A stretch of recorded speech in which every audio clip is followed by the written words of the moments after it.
सरकार प्रस्तुत हेलेनी अस्तरंगे हेब प्रस्तावित बंदर निज भिटामाटी को सुरक्षा देवा पई अंटा भिड़िले विस्थापित गोटे पटे बंदर पई प्रशासन प्रस्तुत थिबा बेले अन्य पटे भिटामाटी को सुरक्षा देवा को विस्थापित मध्य तैयार रहितबा जणा पड़िछि।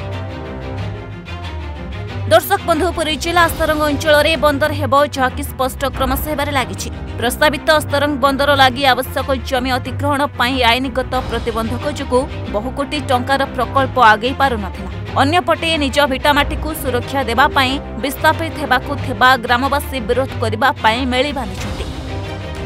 पुरी जिला अस्तरंग अंचल जनसाधारण साधारण भाव में पान धान और माछ उपरे निर्भर करी परिवार प्रतिपोषण करती, किंतु स्थानीय अंचल में बंदर प्रतिष्ठा करने 2008 डिसेम्बर 22 रे हैदराबाद नवजुग कंपानी एवं राज्य सरकार मध्य चुक्ति स्वाक्षरित होता। कंपानी पक्षर 6500 कोटी टंका विनियोग में 3टी पर्यायर बंदर निर्माण कार्य होगा निष्पत्ति होता।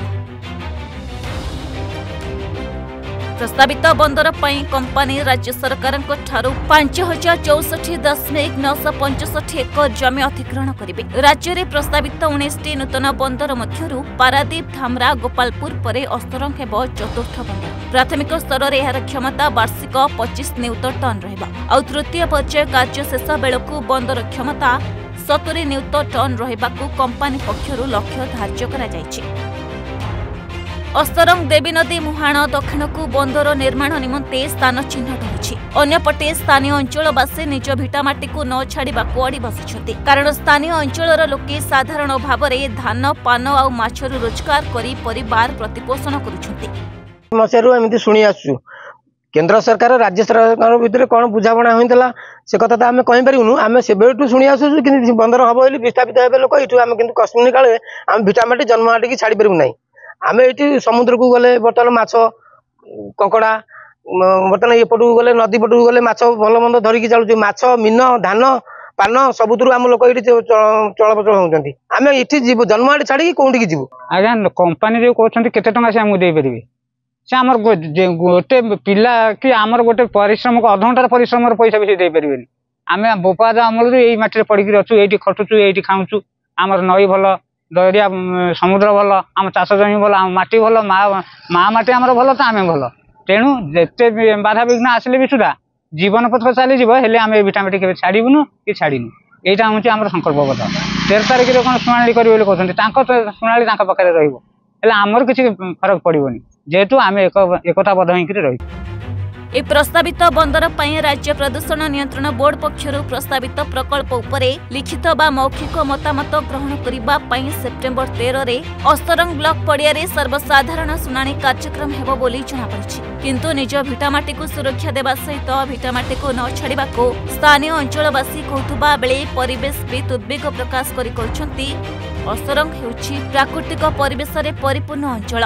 शीत दिन रे एठाको विदेशागत पक्षी सहित एहा हेउछि ऑलिव रिडले कइंछंकर प्रजनन स्थली जहाँकि बंदर हेबा परे ए सब क्षति होइजिबा। शेष पर्यायर तार कार्यक्रम सरीछि एवं आमे ताको दृढ़ विरोध करूछु, कारण जेमति कि जलवायु परिवर्तन सारा विश्व पे गोटे बड़ आह्वान ओडिशा पे मध्य बड़ आह्वान रही। ओडिशा को विभिन्न समय बात्या सुनामी माड़ी आसुची और तार भी वार्निंग भी आमको दि जाउची।